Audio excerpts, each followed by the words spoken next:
Today marks the genuine turning point in British politics, something I've been suggesting will be happening soon. I'm not sure. I'm not sure it's going to whether it's going to continue happening. My hunch is it probably will.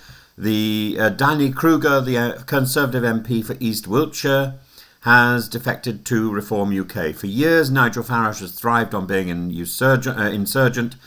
He has recruited ex-Conservatives, disgruntled cabinet ministers and a host of fellow travellers, but until now Reform lacked what it needed most: a sitting Conservative MP prepared to walk across the Commons floor. Krueger's move is the first such breach, and it is symbolically devastating for the Tory party led by Kemi Badenoch. Krueger is no lightweight.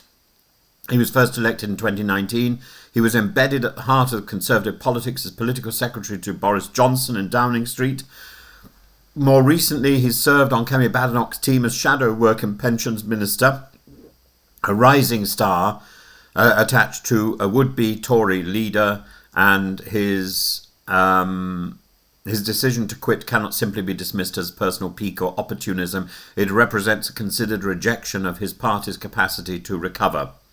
At his press conference this morning, Krueger was blunt: the Conservatives are over. Those words sting because they are not spoken by an embittered ex-minister, but by someone still at the centre of Conservative structures. He accused his old party of delivering bigger government and social decline, lower wages, higher taxes, and less of what ordinary people actually wanted. This is the obituary of a party that once prided itself on competence and economic liberalism. Reform has been gaining momentum. The defections of high-profile figures like Nadine Dorries, sniggering if you wish, but have set the scene. But Krueger's arrival is different. It's not a relic of Johnson's cabinet, nor an attention seeker making headlines like Andrea Jenkins. It is a working MP who believes Reform can become the next government. I think he's wrong. Farage was quick to announce that Krueger will head up Reform's preparations for office. That may sound fanciful now, but it places Krueger at the heart of the party's strategy, a role he never could have commanded in a Conservative party now riddled with factional paralysis. Krueger also framed his move within a language of national crisis, a crisis of economy, borders, streets and military capacity. He claimed Britain is not broken but badly damaged, a line designed to resonate with voters who feel betrayed by 14 years of Conservative government but uneasy about Labour's direction. In other words, Krueger is positioning Reform not just as a protest party but as a patriotic corrective, and this raises deeper questions about conservatism itself. Krueger made clear that he does not think Conservatives' values are finished, only the Conservative Party as a vessel. Here we see the ideological gamble. For decades, the Tories acted as the broad church of the right, absorbing libertarians, social conservatives, economic liberals, and one-nation paternalists. By leaving, Krueger is declaring that the church has finally collapsed. That broad church is gone. Farage now seeks to build a new temple on the ruins. Krueger himself is not without controversy. He's been outspoken on assisted dying, women's rights, and above all, marriage. And at the 2023 National Conservatism Conference, he declared that marriage between a man and a woman was the only basis for a safe and successful society.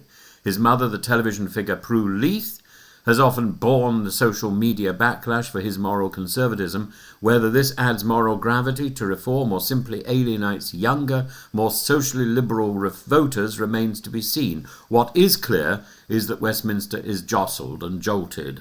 The Tory leadership will try to dismiss this as a one-off. They may claim Krueger was always ideologically closer to Farage than to Rishi Sunak or Kemi Badenoch, yet the optics are brutal.